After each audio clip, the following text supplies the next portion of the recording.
We played at Stanley's 95th birthday party. Oh, wow. Okay. Yeah, there was about 2,000 people there. That was amazing. And Stan was there. I mean, come on.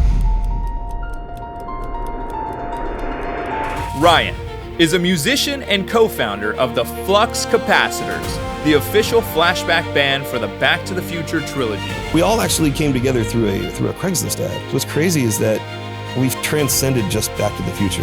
Turning their love of 80s and 90s music into performances with legendary franchises like Star Wars, Pokémon, Stranger Things, and Ghostbusters, as well as Universal Studios Fan Fest. My first cassette was Raising Hell by Run-DMC. 30 years later, I was on stage performing with Run-DMC, and there was nothing like being up there and doing that. Did you guys ever face a moment where you were doubtful of like, is this gonna work? What was next? What were some of your first performances like? It's a great question, and Ryan, thank you so much for being here. Well, thank you for having me, and you're welcome. Of course. Yeah.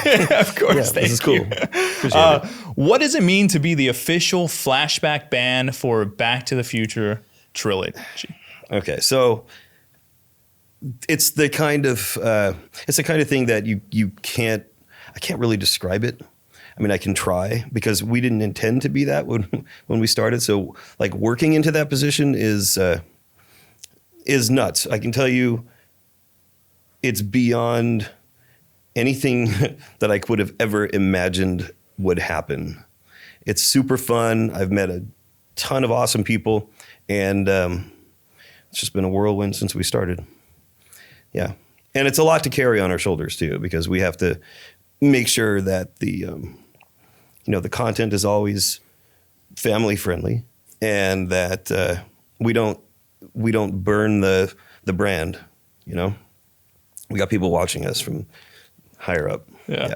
When you created this, you've performed at so many different Back to the Future locations, some iconic locations. Is there a location specifically that you've performed that kind of gave you the chills of stepping on set? They all did. Really? We've played at 4 of them, 4 movie locations. I could get into them all if you want, but I think the number one was Courthouse Square at Universal. The back lot. Yeah, because playing there on the back lot in front of the clock tower, I don't know. That's crazy. It's crazy. But I mean, there's been some other locations we've played that are, I guess, equally amazing, but not as cool as Universal. I mean, yeah. Yeah. I mean, there's Twin Pines, right? Yeah. The mall. Yeah. So we've played at the Puente Hills Mall, which is Twin Pines Mall or Lone Pines Mall, depending on what timeline, 2 or 3 times over the years. And we also recently played at McCambridge Recreation Center in Burbank, which is the location where Marty did his Battle of the Bands tryout and was told they were too darn loud. Too loud, yeah. And we played on stage at the United Methodist Church, corner of Highland and Franklin in Hollywood, which is the location of the Enchantment Under the Sea dance.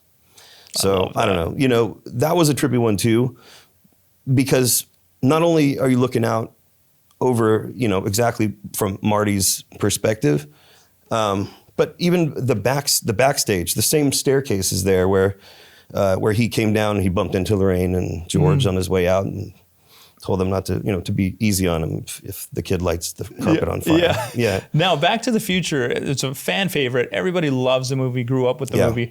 Would you say you had a pretty big connection to the movie even before starting this band? Yeah.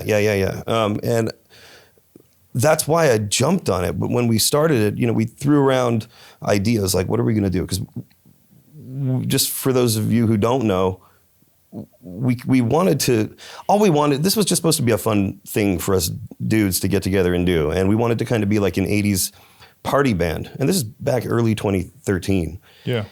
And, so we got that ready. We rehearsed for like 6 months before we were ready to do like an actual show. And then we were sort of tossing around like, we got to relate to the audience more. Like, should we dress as Ghostbusters? Should we be the cast of Breakfast Club or something? And then one of the guys was like, what about Back to the Future? What about the Flux Capacitors? And I'm like, well, I could easily do that because fuck, I love that movie. So we started about 13 years ago, and we just wanted to be an 80s party band. That was like our goal. We settled on Back to the Future, and I was really happy about that because I thought I could do a lot with it. And yeah, and that's how it started. So really, how they started? That's how they started. Yeah, how we started. How we started. So actually, kind of walk me through that. So have you always been a musician your whole life? Yeah. Really? So before starting this band, what were you doing before? Doing other band stuff. Okay. And lots of musical things along the way. But I'm also a designer. So that was like by vocation. I was a designer, like a graphic artist and a motion graphics guy and a 3D, fluent in Blender and Photoshop and all that stuff. Not that it matters anymore because, AI could do it all. But yeah, so in and out of bands and worked with a lot of pro musicians. Was invited to tour with Alice Cooper when I was like 22 as his keyboardist. Shoot. I wasn't in the right headspace, turned it down, unfortunately. And just sort of continued doing it, and then got to the point where I'm like, you know what, all I want to do is play the music that I enjoy and just have my guys, friends around, and that's Why the keyboard specifically? What was the tie to that you loved so much? Well, so I've been playing piano since I was like 6. Oh, shoot. So it's been a long time. But I also play guitar. I play bass. I play drums. But I was always a keyboardist because I kind of like the whole mad scientist aspect of being a keyboardist and kind of making the right sounds and flipping switches and all that kind of good stuff. I just have a blast with the keys. Yeah. Yeah. How did you and Brian meet? My guitarist? Yes. Okay. Well, because actually, just to preface, you two started the band, correct? We did. Well, there were 5 of us that started it. Oh, we all actually came together through a Craigslist ad. Oh, interesting. Yeah, and it was just like, hey, let's start a band. Do you want to do it? We all got together, and that's where we all met. Yeah. It was a Craigslist posting? It was a Craigslist posting to start a band. Who posted it? Our original bassist and original drummer, because they had the idea. I mean, we all had the idea because we're all looking for a band at the same moment. But they posted, we all responded. Brian came in, Tyler came in. Tyler was our original singer, and I came in, and it was that was the beginning. Really? That was the beginning of the journey. Was that when you first also met Brian, the rest of the band, all that? Yeah, and so none of us knew each other prior to that. Except for the drummer and the bassist. They were really good friends. Mm-hmm. But everyone else, no, we just came in and we all clicked. We're talking ancient history because there's only us two. Brian and I are the only remaining original members in the band. In fact, our original drummer and bassist both split in like 2015 after we filmed the Back in Time documentary. Like they were on, they got their screen time, and then they took off. Yeah. And we've had a lot of different members in this band. Like we have like 30 substitute bassists and 20 drummers and all kinds of stuff. But and we've had multiple vocalists.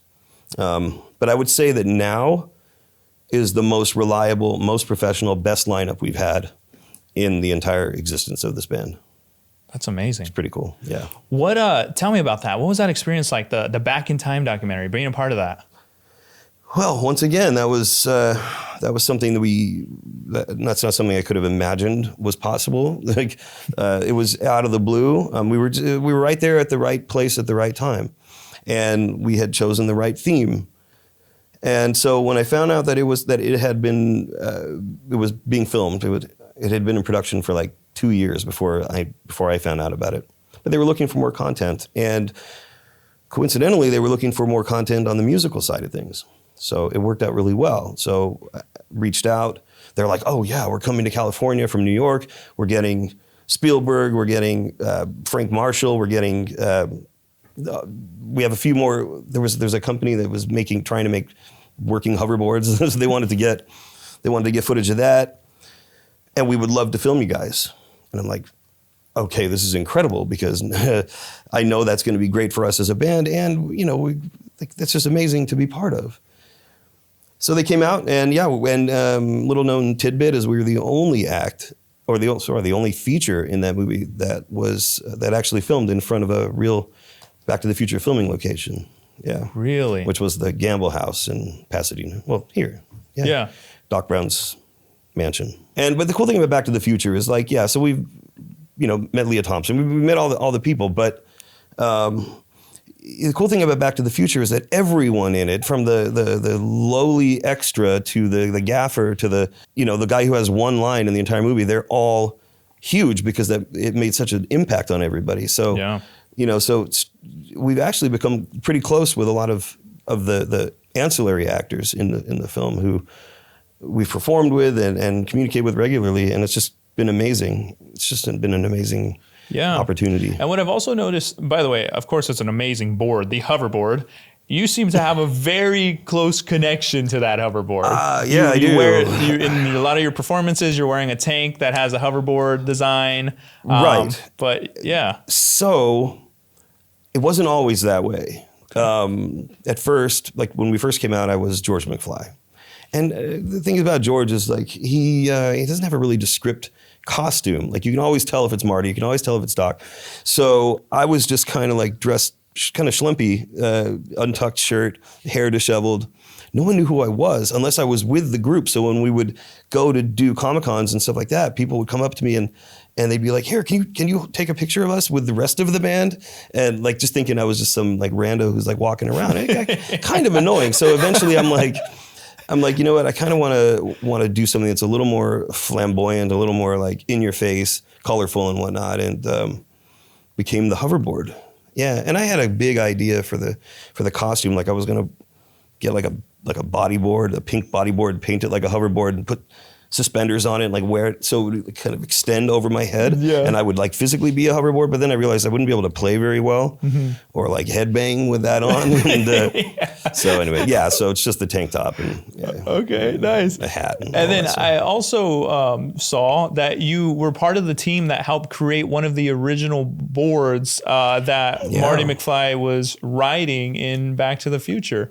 As far as not for the movie, but like a replica anniversary edition. Yeah, talk about that. So for the as a designer for the 30th anniversary of Back to the Future in 2015, I worked on the official licensed Valterra Madrid Marty McFly deck. And what that entailed was like going to Madrid Skateboards in Huntington Beach. And then we also we went to Valterra, which in the 80s was kind of like a cheesy kind of skateboard company, like Costco brand, skateboards.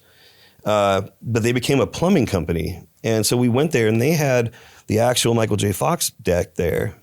And then Madrid had the Eric Stoltz deck. So we ended up taking the trucks off. We took everything off, photographed everything, scanned everything so we could get it as accurate as possible. And then my job was to, for those of you who know, there's a paint splatter pattern. Like it's just like, they just took the paintbrush and all over.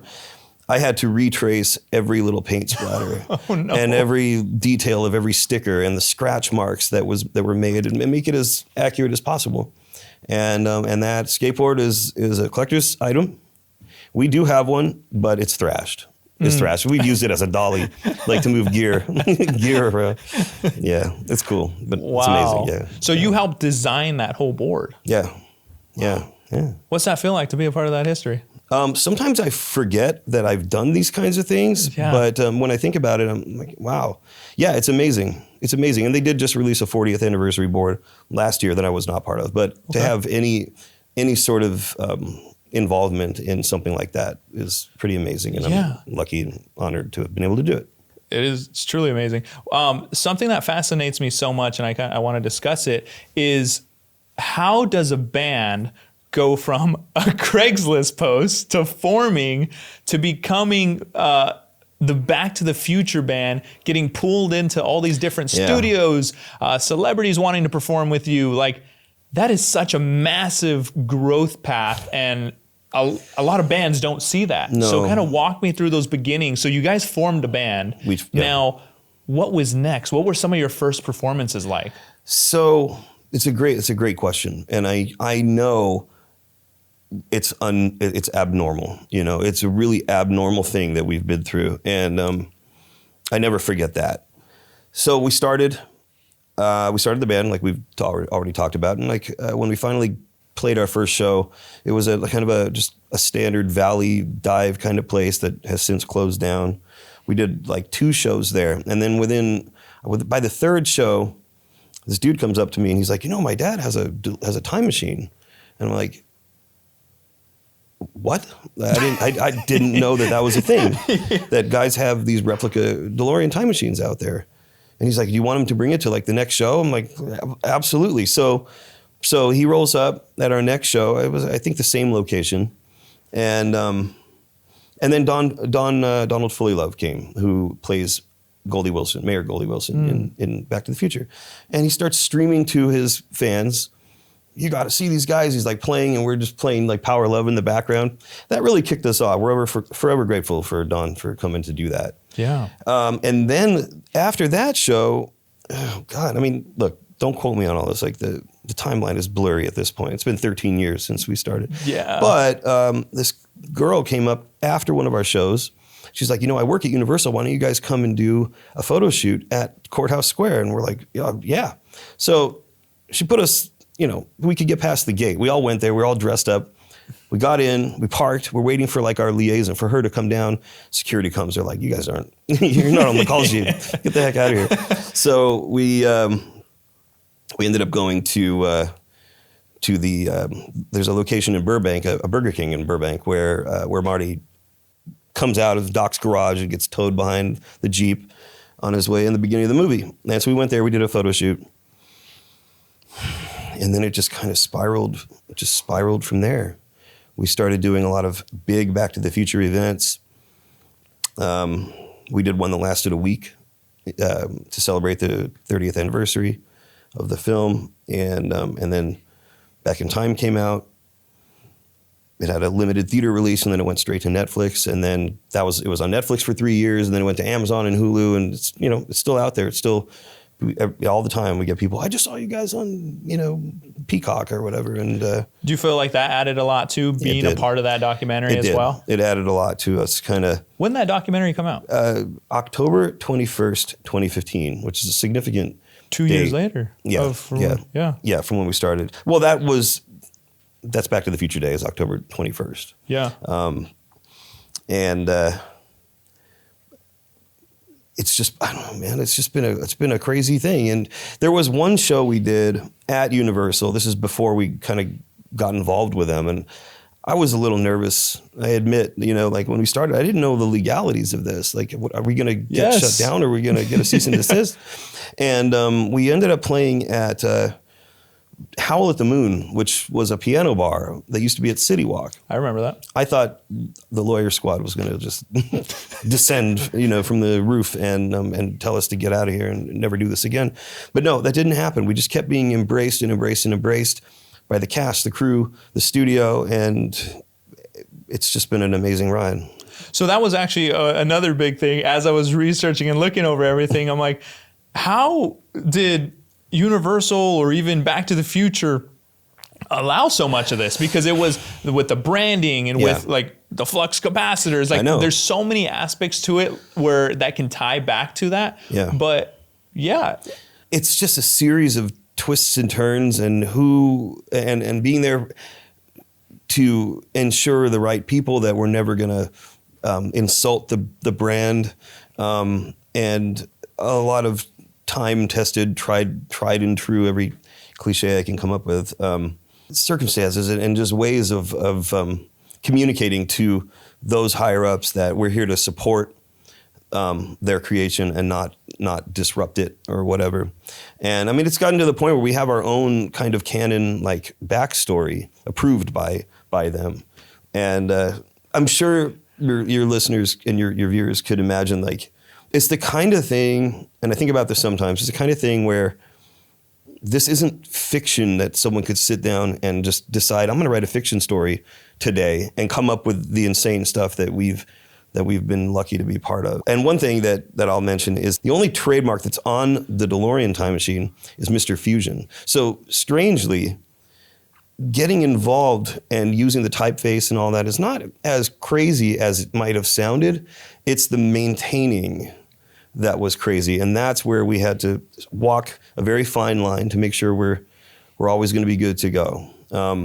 But being the characters, they haven't minded. It seems like wild. at this point in time, especially now, Yeah. that you've gotten the stamp of approval. Yeah, That, definitely. Yeah, I mean, well, yeah, Bob Gale, the executive producer and co-writer of Back to the Future, he gave us a shout out in the Back to the Future the musical original opening night at the Adelphi Theatre in London.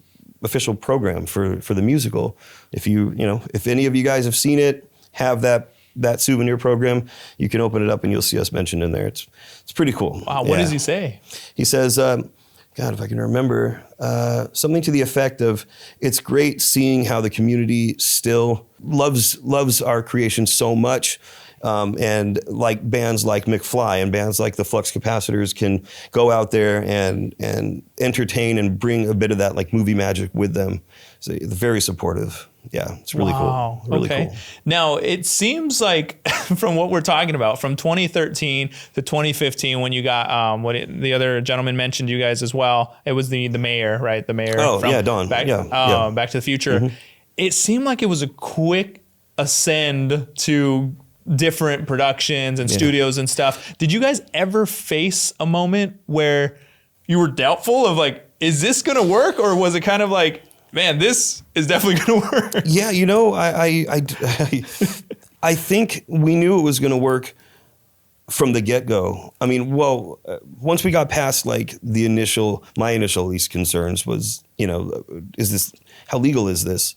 Once we knew that we were embraced as opposed to like pushed out or, that kind of thing, it took off from there, and I knew it would work. I just knew it would. And we started, what's crazy, and I think where you're getting at, so what's crazy is that we've transcended just Back to the Future. We got pulled into so many other pop culture franchises to do things on an official capacity with so many of them. It's like a who's who of classic nostalgia movies and cartoons and TV shows and stuff. And just mind-blowing. I mean, you've done Pokemon, you've done The Lost Boys, Ghostbusters, you've done stuff with the Stranger Things. Yeah. You're doing a Star Wars thing coming up, the 50th anniversary next year, I believe, right? Yes, at the Belasco Theater. We've done Star Wars before. We did Star Wars Celebration, headlined that in 2022. And that was a great show, but that wasn't the 50th anniversary of Star Wars. And so when I got the call this year, I'm like, oh my God. It's wild. The stuff that has landed on our lap is just like unbelievable. So yeah, April 2nd, 2027.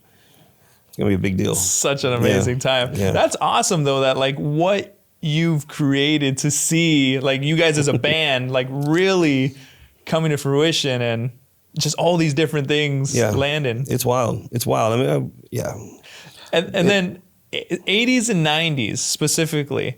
Why 80s and 90s? I love it. Well, there's an obvious reason, but go ahead. I mean, so I was a kid. I was like a little kid in the 80s. I remember my mom listening to 80s music. So I was a teenager in the 90s. So the 90s music has always been kind of like my thing. But, I don't know, 80s music is just more fun. It was just more fun. And there's a lot more synthesizer in 80s music. So that was kind of perfect. Yeah, both genres are extremely fun. But, we also play music from the 2000s. And there's nothing like stopping us from playing something that's top 40. Yeah, but 80s music has just been a blast. And through that, we've met so many cool artists. So let's talk about it. The one I want to start with people the band and everyone has performed with. Yeah. Run-DMC.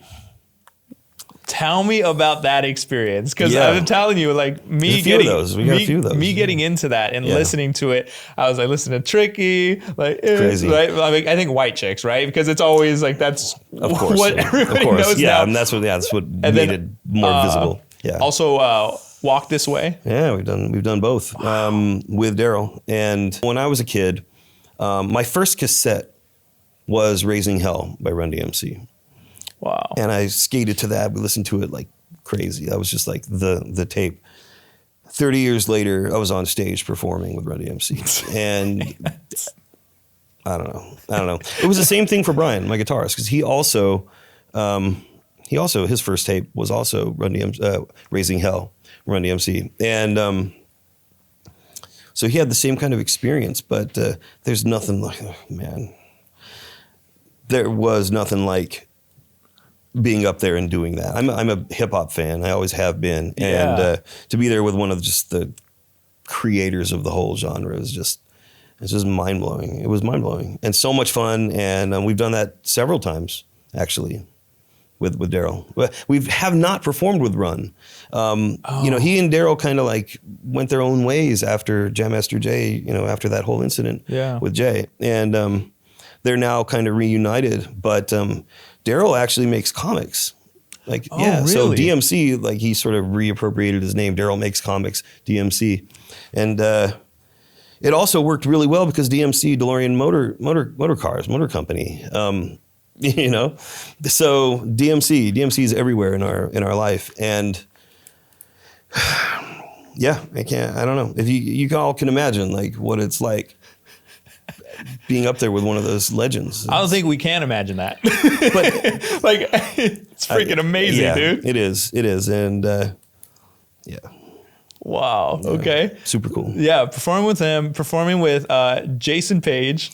Jason. Oof. Which I had no idea like who sang the song. Of course you hear it and it's such an iconic song. It is. So I have a singing background as well. And so I think I played it 3 times and I was literally with this. Dude, it makes people cry. Oh my, I want to be the very best. Now, so here's an interesting thing about that. So I'm older than Pokemon wasn't in my childhood.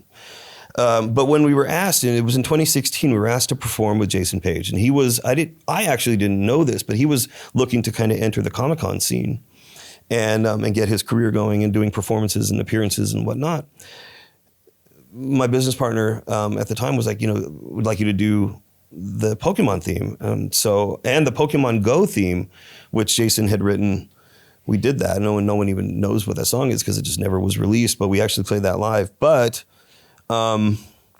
before we got on stage to play with him, I watched the whole first season of Indigo League. And just so I wouldn't come out not knowing what it was about and not having those vibes. And I agreed, like if I had been a kid at the time, Pokemon would have totally been my jam. Yeah, I would have loved that to pieces. And so we came out, we performed with him. We are the first band who ever did that with Jason Paige, and since then he's performed with a lot of bands and whatnot. But it's right there on his YouTube page. You can see the original performance. Yeah, first time ever.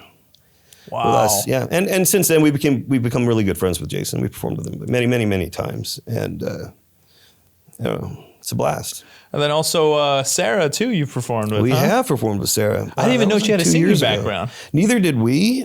She just showed up at one of the parties that we played, and she's like, "Oh, I want to sing," and we're like, "Oh, okay." So she got up and did it, and she's super cool. She seems like a fun gal. She's definitely got a lot of wit to her. Very, yeah, man. And and everyone. I mean, we bumped into people who were like, "She's not the original Ash," and whatnot. And it's like, come on, man. I mean, she's still Ash. Like, whatever. It's all good. And she sings very good, and we had a great time performing with her. Wow.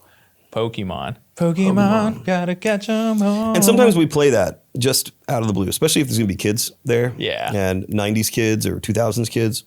And it always gets a response. Like people are like, I cannot believe they're playing this song. I feel like with all the music you guys perform, there's just so much nostalgia in all of it. That's what we specialize in. Yeah. Like the whole Back to the Future theme is kind of a time traveling thing. We get to time travel, so we don't have to stay only in the 80s. We can go to the 90s. We can go to the 1890s, and we have gone there. And but our job is to be a time machine and bring people through time with us, whether it's back to their childhood or to different eras of music or whatever. And that's how it works. Now, getting Universal Fan Fest, walk me through that. What's so funny to me about these questions I'm asking is I'm asking them because I'm like super curious, but every time I mention a question, It's almost like you can't believe it either. I can't. I'm like, I have to relive all this stuff. I'm like, oh, wait, we did that? Oh, yeah. So awesome. So, yeah, so we got a call from Universal at the end of 2024. Like, it was like November. And they're like, and I had known Fan Fest was coming for a long time. And I was just thinking, man, if we don't get this gig, even though there was no gig yet, I'm like, if they don't call us, I'm going to be embarrassed. Like, this is going to be embarrassing. We have to. It's like perfect for it. And anyway, so I get this call and the guy's like, hi, I'm so-and-so from Universal. And I'm like, are you calling about what's coming up? You know? And he's like, you mean Fan Fest? I said, yeah. He's like, yeah. I'm like, oh, thank God. But it kind of went on hold for months, like till like February. Didn't hear back from them. And in that time, you know, I was really nervous. I'm like, God, please, I want to do this. Like, we have to do this. And they finally, you know, reached back out and it was all set. And then, yeah, that was amazing. I mean, originally I thought we were going to be down at Courthouse Square. We've done Courthouse Square at other events, but I thought we'd be down there. But they were looking for the Flux Capacitors, but we don't look like the Starlighters. Like, we can't have Marty McFly, and we're not that band. So they wanted to have, because it was full immersion, so they cast another bunch of dudes to perform with the actor playing Marty down there at Courthouse Square. And they're like, you guys are the party for Fan Fest. You're not going to be playing down at Courthouse Square this year. And I'm like, okay, that's fine. So they put us up on stage at the Plaza, which is, you know, that circular area, kind of the heart of the park. And every night we did 18 shows, I think. 18 shows. Every night you did 18 shows? Not every night. It was, sorry about that. It was basically every weekend. It's like Friday, Saturday, Sunday. Okay. Then Friday, Saturday, Sunday. And then Thursday, Friday, Saturday, Sunday. But yeah, 18 shows. We were there from about 4 in the afternoon to about 1 in the morning, like every night. And it was amazing to be there. I mean, it was amazing to be there because it's, you know, it's Universal, and we know that they embraced what we do unequivocally at that point. But it was just amazing to be part of the inaugural year of a new event, which could conceivably turn into something down the line as big as, you know, Halloween Horror Nights. We don't know. Yeah. So that's cool. You know, it's cool to be part of the history in the making. Now, before we started rolling, I asked who you would want to perform with, dead or alive, a musician you never performed with, and you were about to say somebody. Did we already cover that person? We did. Yeah. Who was it? It would have been Daryl. It would have been Run-DMC. Yeah. Because that's just that's too much, man. This is too much. It's too crazy. It's too crazy. It's too cool. There's nothing cooler than that, man. I love that you wake up even realizing, like, wow. Yeah, I'm like, I did it. Like, it's all downhill from here. Like, where do we go at this point? Yeah. You're also doing what's coming up, Comic-Con. Yeah? Yeah. You guys are making an appearance there? We will be. We have a long history with Comic-Cons. Yeah. So we're the house band of Stan Lee's Kamikaze. Wow. From 2014 to about 2018, if I remember correctly. No, 2017. Mm-hmm. So it's like we did 4 of those shows. And did you get to meet Stan? Yeah, we met Stan. Yeah, many times. How's Stan? Yeah. I mean, the guy's a genius. Well, I mean, you know, he was Stan. You know, You guys sound great. It was like like that kind of thing. Yeah, no, Stan was awesome. Somehow it circulated. I don't know who started this rumor, but that we were Stan Lee's like favorite band. I don't know what the heck that came from. So we were back at Stan Lee's Kamikaze. We did that every year. Performed at the big after party for that, and then, you know, we've done others. We've done we did NostalgiaCon. We did Comic-Con Palm Springs. We've even done Arnold Schwarzenegger's fitness convention after party. Yeah, it's wild. But so since 2018, we've been co-producing an event. The kickoff event for San Diego Comic-Con called Ready Party 1. It's actually coming up in 2 weeks. And exciting. we're gonna be there doing it again.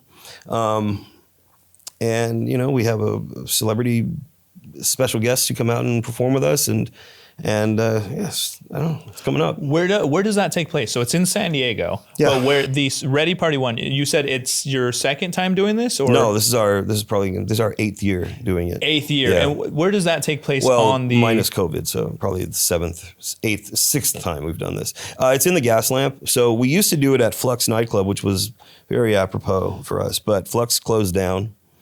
So now it's at Park nightclub. That's spelled PARQ. Mm-hmm. Yeah, and we've been doing it there for the last 4 years.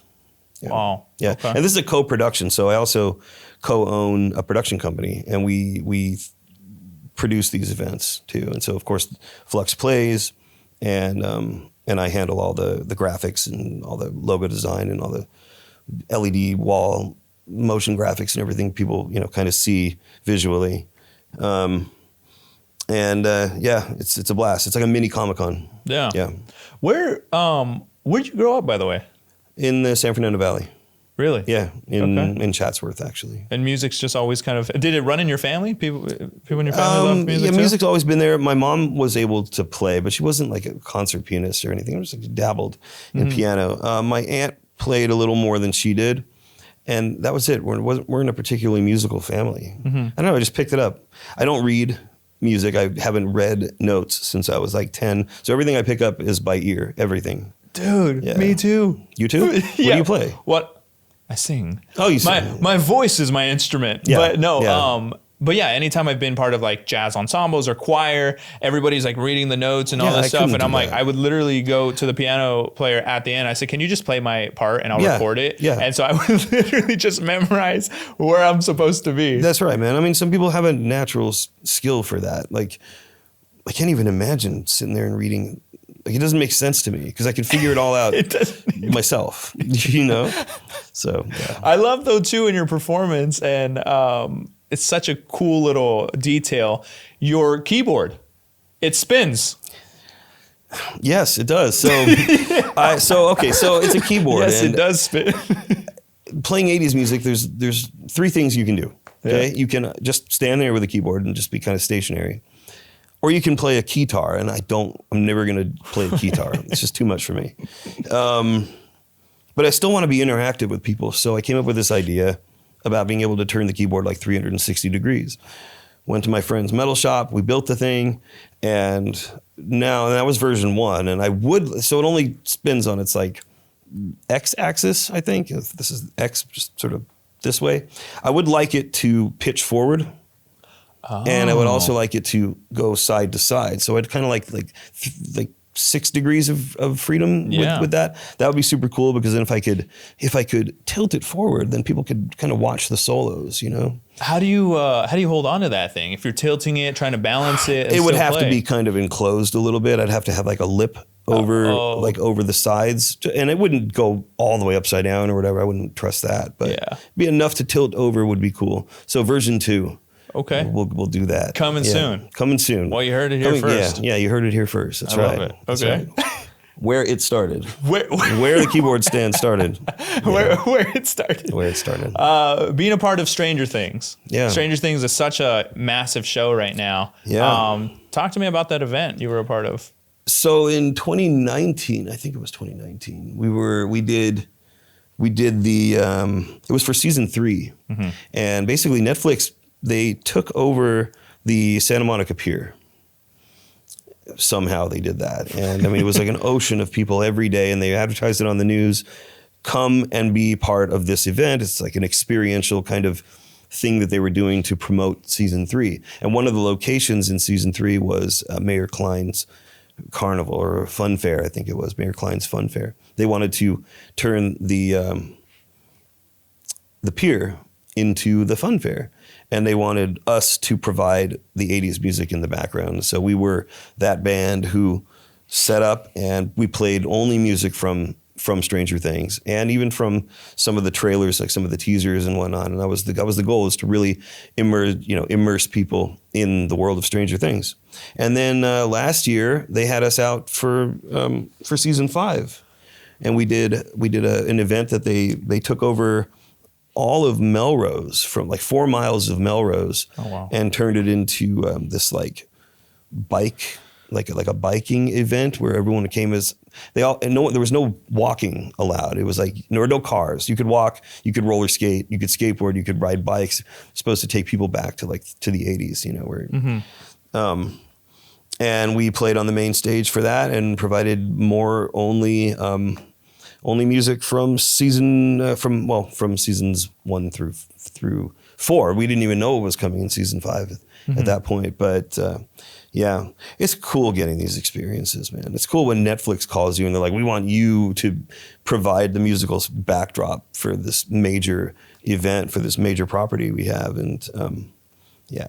So you got studios reaching out to you. You also, you get booked by just individuals too, maybe so from rap parties or stuff like that, right? Yeah. We do a lot of private events.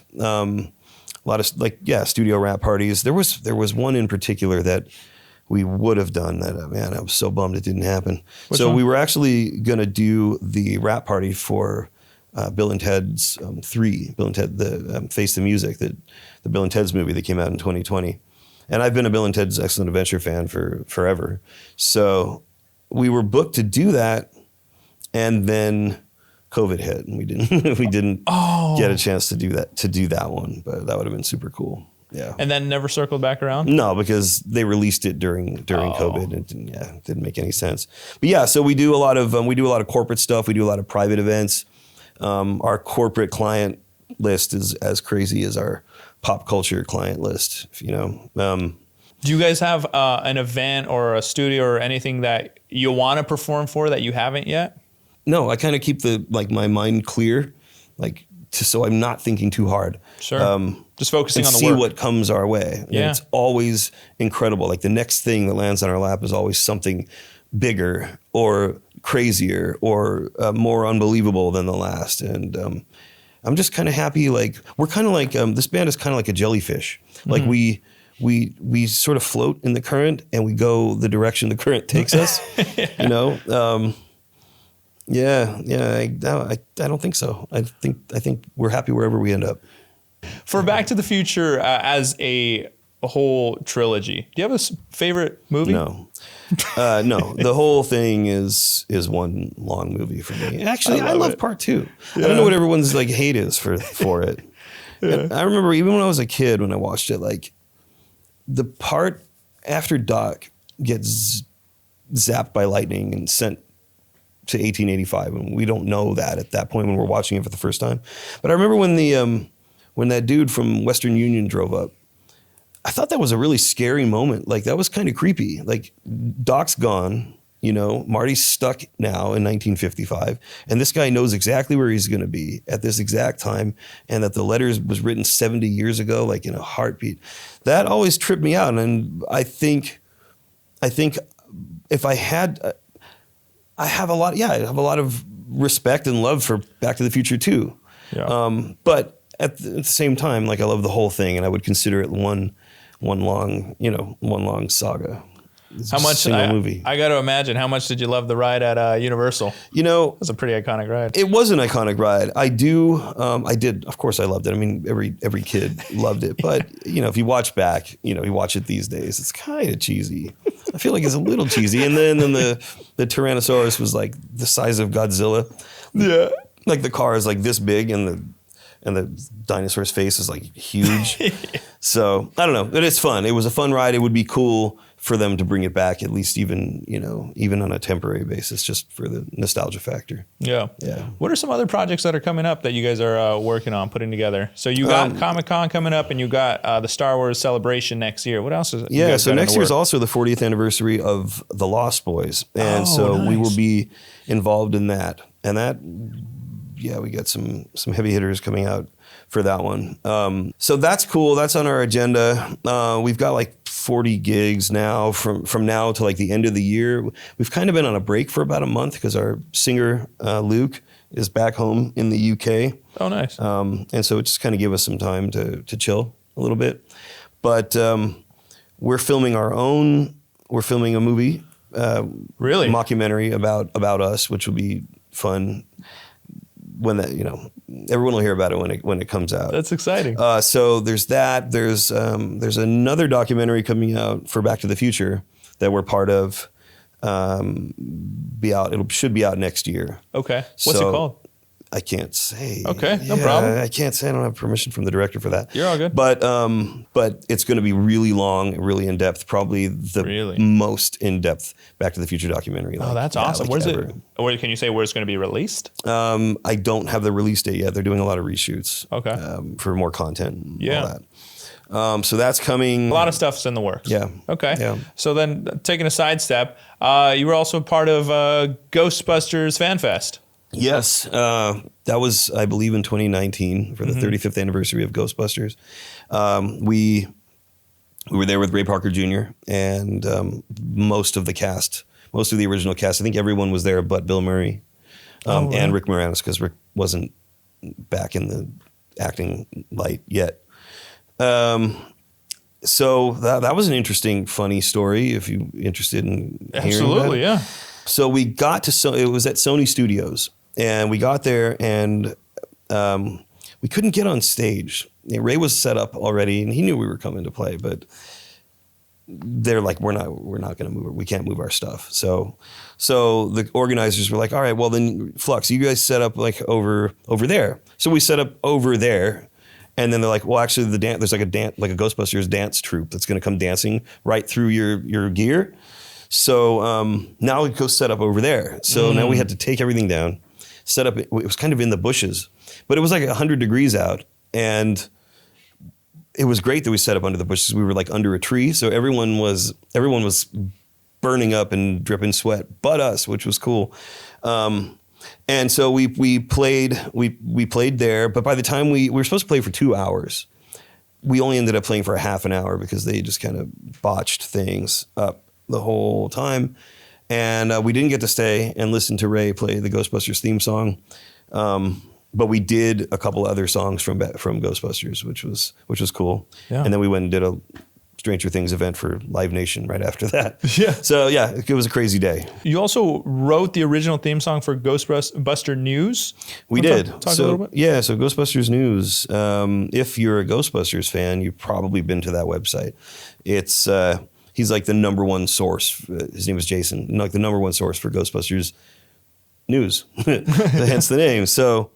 We wrote the original theme song for that. There are 2 videos out there. You can look them up. It's called Ghostbusters News Anthem on YouTube.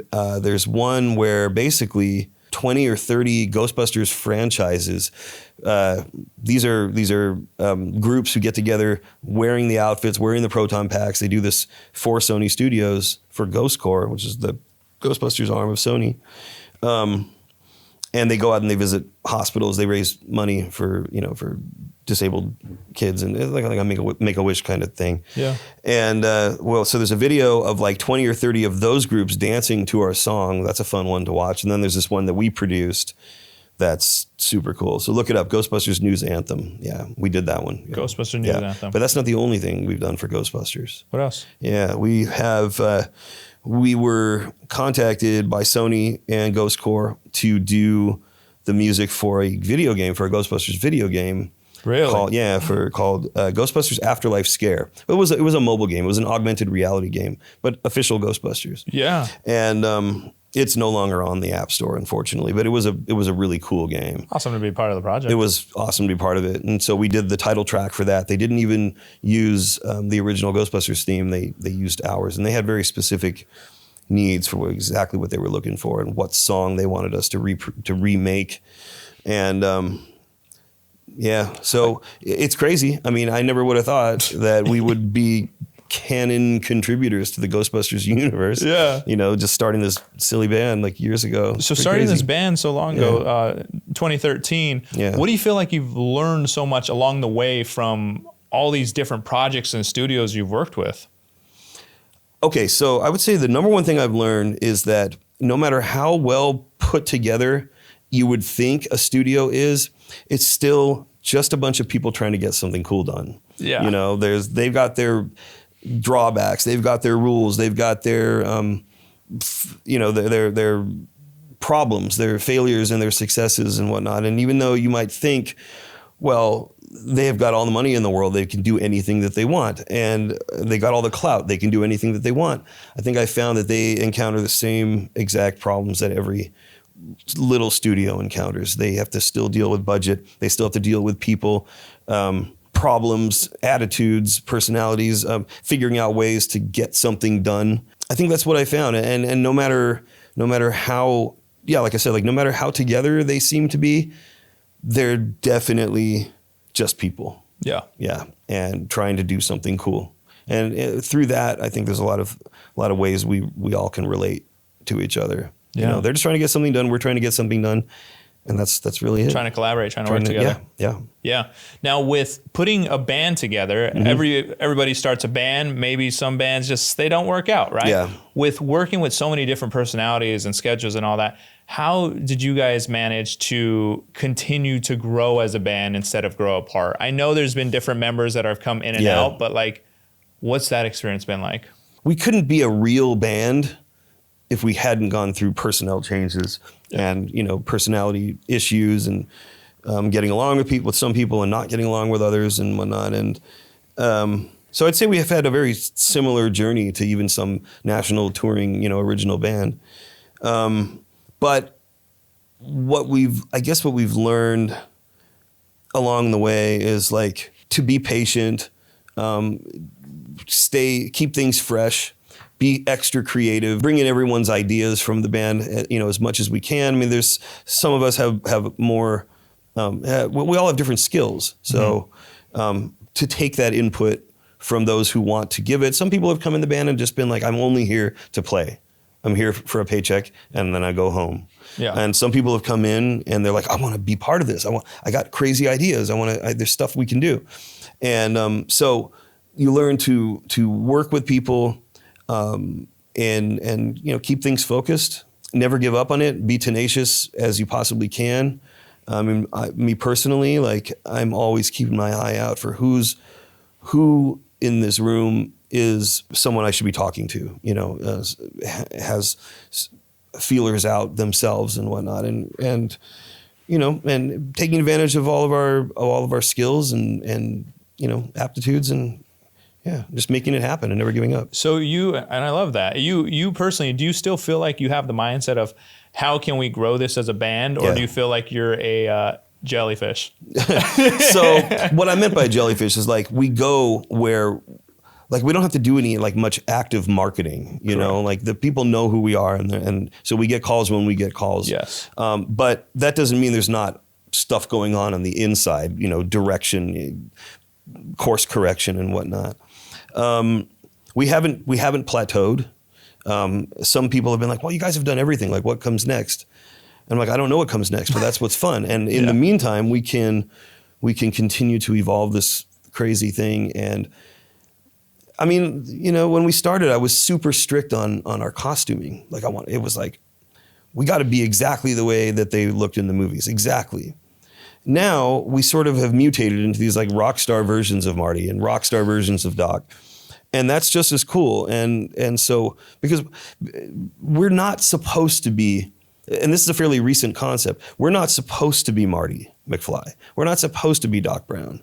We're like these like mutated we're like the results of a failed time experiment where it cloned them and turned them into sort of doppelgangers, but we're like the demented, crazy rock star ones. Yeah. And that's like part of the official story for us.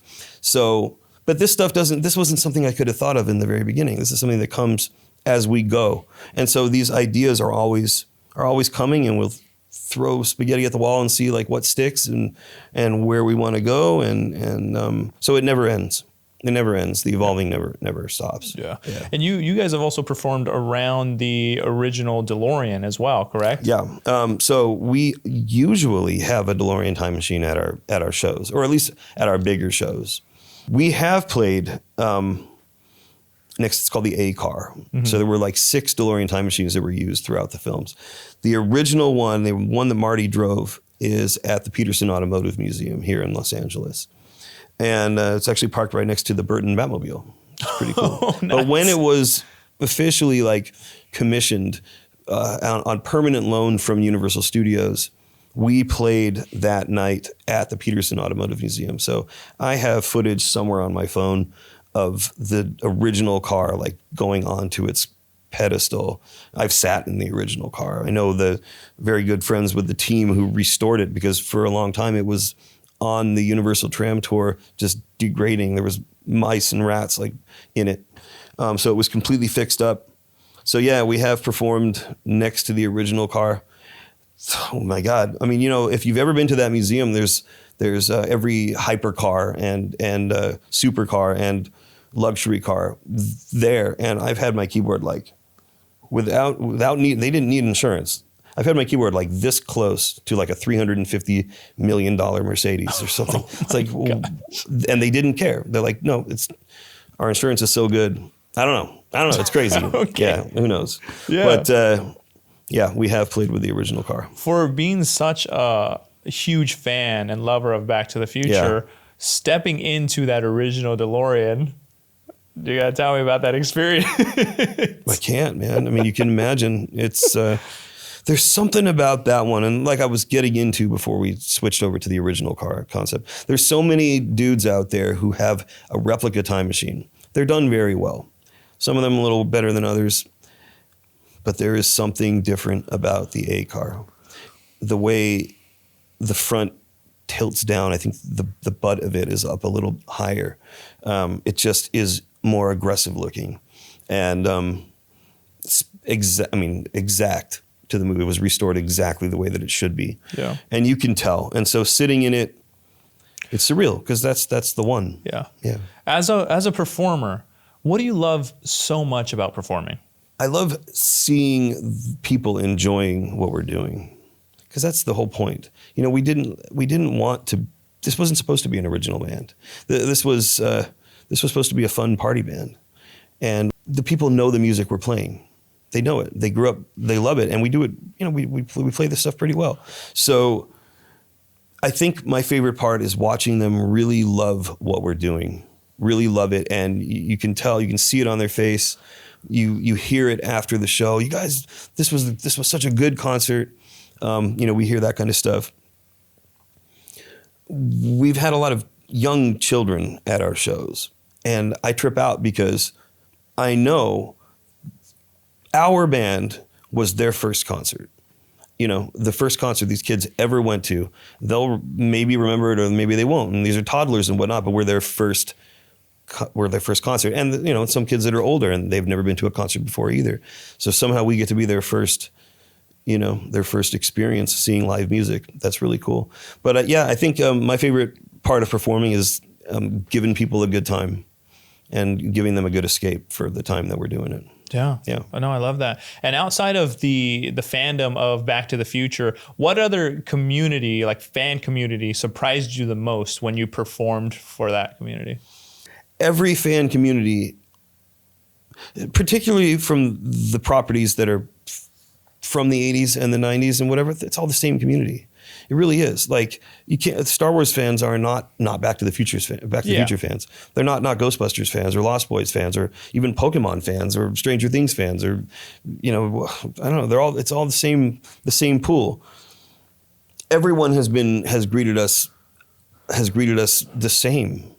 Like we're the Flux Capacitors, but we're going to be the Force Capacitors at Star Wars next year. No one cares. Like, they're like, yeah, we've seen you guys before. They know we're going to do Star Wars right. And every fan group has been good and the same. They're all fun. Yeah. They just want to have a good time, and all they really want is that we don't come in and like Back to the Futurize their fandom. Yeah. That wouldn't be a good idea. Or step on the toes of those who wrote the music. Like, we couldn't, like when we got to Ghostbusters Fan Fest, I walked up to Ray Parker Jr. and I'm like, look, just want you to know, we're not playing the Ghostbusters theme, even though we do that all the time. And he's like, well, thank you. Thank you for doing that. But the crowds have always been exactly the same. They're all into it. Yeah. And outside of performing with Jason and DMC, what other moments in your performance has kind of been some of your favorite memories of being like, man, this is awesome. We played at Stan Lee's 95th birthday party. Oh, wow.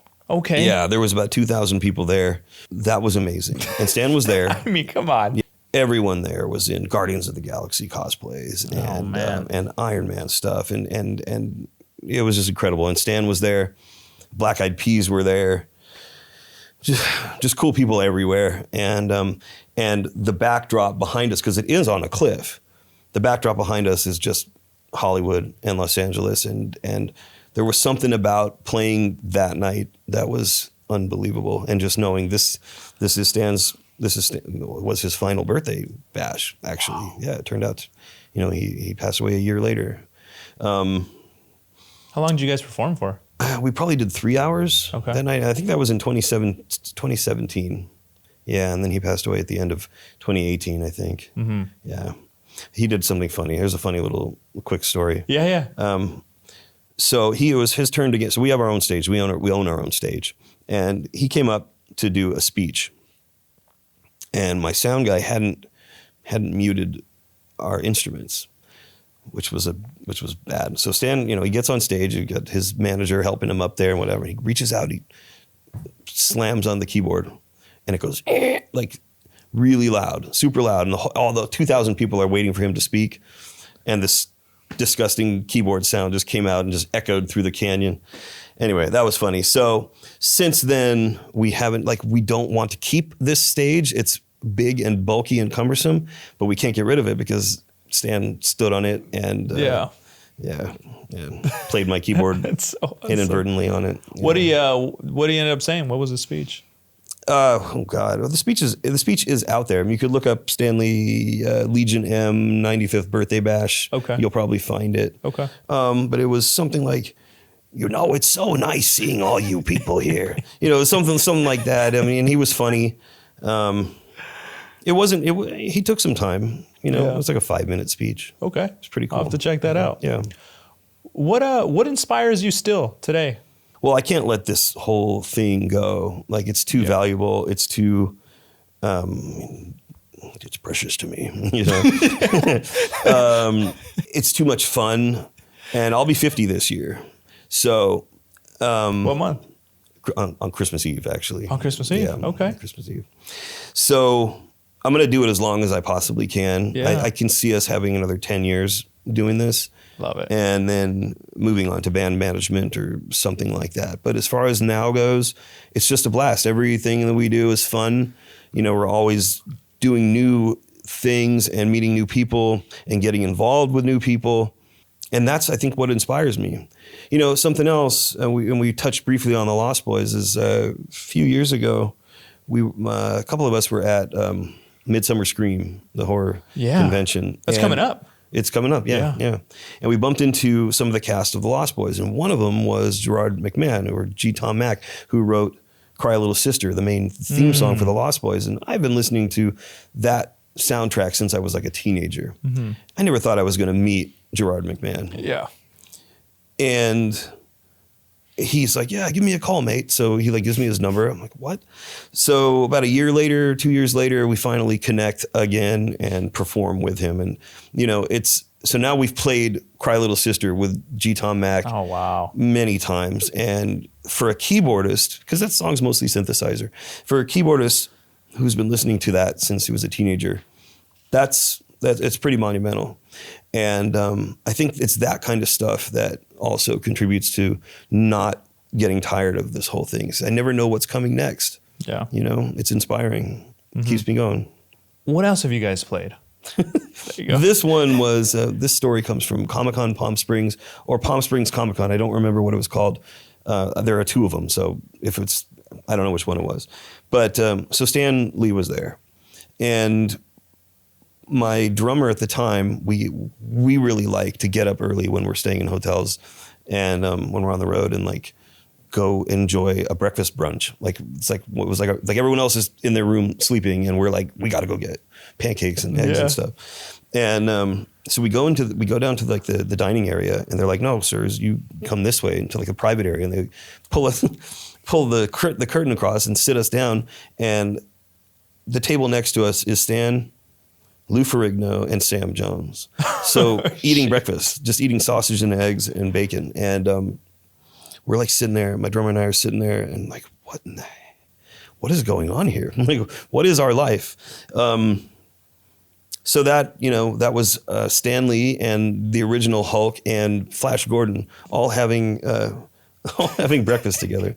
That's pretty iconic. Crazy. It's just crazy things that have happened, and yeah. I just figured I'd share that. The creator. Yeah. Just sitting there, just hanging out with more superheroes. Yeah. I would expect nothing less from Stan Lee. Yeah. It was nuts. Touching back on the Lost Boys thing, we've had the opportunity to give an opportunity to certain like celebrities who wouldn't have had an opportunity. There's that word again, to sing live on stage, like with a band. Yeah. And so one of the guys who we perform with pretty often, who had never sung before, is Jameson Newlander, who was who was Alan Frog, is one of the Frog brothers in the Lost Boys, and he has always wanted to sing, and he never had the opportunity. And we're like, well, why don't we do like "I Still Believe," the saxophone song by Tim Capella from that movie? And he's like, oh, I would love to do that. And, so he's performed that with us several times, and he was not the original singer or whatever, but he's having a great time doing it. And it's those opportunities where we can get cast members from the films up to perform the music that they were part of in front of an audience. That's some special stuff. Yeah, And, amazing. And it's just cool for the audience to see that in action. And what was goes on and on. Performing with Dante Basco like? Dante. Dante's super cool. I saw that. I was like, Rufio. Yeah, Rufio, man. Okay. Yeah, he's, he came out, he's a DJ. Is he? Yeah, he does DJing stuff. Shoot. He came out on stage probably at one of the shows that Mike was at over there. He came out and everyone's like, Rufio. And he was just dancing while we played and whatnot. And we've had a lot of opportunities with celebrities like that, just to get out there and have them dancing on stage or performing with us. It's fun, man. It's always a trip. And then you're like, hey man, thanks. And you give a little hug or a high five or whatever. God, we've had so many of those cool things cool people come up on stage. For people who have been listening to this podcast and hearing your story, how you started, what would you tell new people who are getting together to start a band and maybe want to do some kind of tribute band like you guys have formed? Okay, what would you tell them to, how should they start that? How should they go about it? That's a great question. First of all, don't give up on the idea. If you think you have a good idea, follow through. Like I said before, be as tenacious as you can be. Keep your eye out everywhere you go for who might have something to do with the property that you're representing or wanting to represent. Don't give up. Don't really listen to others. Don't listen to naysayers, and you're going to hear naysayers all the time. No, that'll never happen. Well, no, it does. It can happen. So if you have a good idea, follow through and just stick with it. And after a while, if takes a little bit of luck and a little bit of in the right place at the right time and a lot of skill. And if you can stick it out, something can work. I do think, I don't know the exact facts on this, but I'm pretty sure we are lucky to be the only, one of, if not the only band that was like us, who was embraced by the studio and the cast and the property itself, the franchise itself. So we got lucky, but that took a lot of time and it took a lot of energy, and that's not impossible to do. You just gotta try to do it. So talk about this though, actually, because this is super important when building anything like this, or kind of anything in general. How important is that relationship building with who you're trying to work with? Very important. Very important. Some won't be receptive to this at all. We got lucky because Back to the Future is a very the sandbox is open if you're gonna be cool about it. Like if we had been a Ghostbusters band, we wouldn't have gotten to the heights that we've been. There's reasons for that I don't need to get into, and a Warner Brothers property, they're not going to support this kind of thing either. And rightfully so. They don't have to. But we got lucky with Back to the Future. So whatever you do, just give it your all, and maybe the right people will notice you. And that's really all I can say. Just do it. If you have a good idea, just do it. And why do you feel the Flux Capacitors keep getting invited back by studios, by celebrities? What do you think you guys are able to put out there that they love so much? From a business standpoint, we've got a lot of credibility. So that is something, from a business standpoint, I would say they like to have that. We can be trusted to do the job right. But beyond that, we really do justice to the music. We don't use backing tracks. That's one thing we've never done. Everything is played 100% live when we perform. So that's a big thing too. It means we can solo. We can kind of go crazy. We can have a good time with the content and not have to stick with a regimented performance. So there's that too. And also we can be trusted to learn 40 songs if we need to in a couple of days. Really? So yeah. So, wow. With Stranger Things, like we've had, like last year we had a whole set planned. It was approved and went through like all the way up to the top of Netflix. And then it's like the day before they're like, no, sorry guys, we just switched everything. We need only 15 or 16 songs from this particular genre. Can you do all this stuff? And we say, yes, we can, even though we're not going to have time to rehearse it. We're going to get out, we're going to play this in front of 10,000 people. And it's either it's going to sound good or it's not. I don't know. Chances are it's going to sound pretty good. But I think that's being reliable in many ways. And I think that's why we get called back all the time. Yeah. Yeah. I love that. 20 years from now, when someone says they saw the Flux Capacitors perform, what do you hope they remember most? I hope they remember that they had an extraordinary time when they were there, and that they felt not like they were watching a tribute band or a cover band, which, look, there's no, we're not a tribute band. We are a cover band, or we call ourselves a flashback band, actually. But we want people to know, or we want people to feel like they were there watching a band playing as if it was the original band. And we hear that a lot. We hear, this sounded as good, if not even exceeded, when we've seen this artist live, and we can. That's what I would like. I would like people to remember it was a great time. It brought them back to their youth, and they got, like I said before, they got to escape for a minute, and that's the whole point of entertainment in the first place. You get to break free of your normal chains. Absolutely. Yeah. Well, first of all, thank you so much for being here. You're welcome. Thanks for having me. Of course. And this is your camera right here. Let everybody know where they can find you. All right. Well, you can find us everywhere. All you do is go to Google and type in the Flux Capacitors. You're going to find us. If you go to Instagram and just type in Flux, you're probably going to find us. It's at Flux Capacitors Band on Instagram. Sorry, at Flux Capacitors on Instagram, Flux Capacitors Band on Facebook. You can find us everywhere. We'll pop up all over the place. Watch Back in Time. That, I believe, is on YouTube Movies. It's also on maybe Hulu. I'm not sure. It's on Pluto. I don't know. Amazon. It's all over the place now. You'll see us in there. Keep your eye out for the next documentary that's coming. We'll be in that. And send an email. Come say hi. Come to a show. You won't be disappointed. It'll be a lot of fun. I love it. Yeah. Well, that's going to wrap it up for this episode. Thank you so much for listening and watching. If you're not subscribed, make sure to subscribe. Drop a like and a comment. It really helps out the channel a lot. I drop a new episode every single Tuesday with another actor, a performer, a content creator. One of them, we sit down, we talk about how they got started. Other than that, thank you so much for listening, and we'll see you on the next episode. Peace.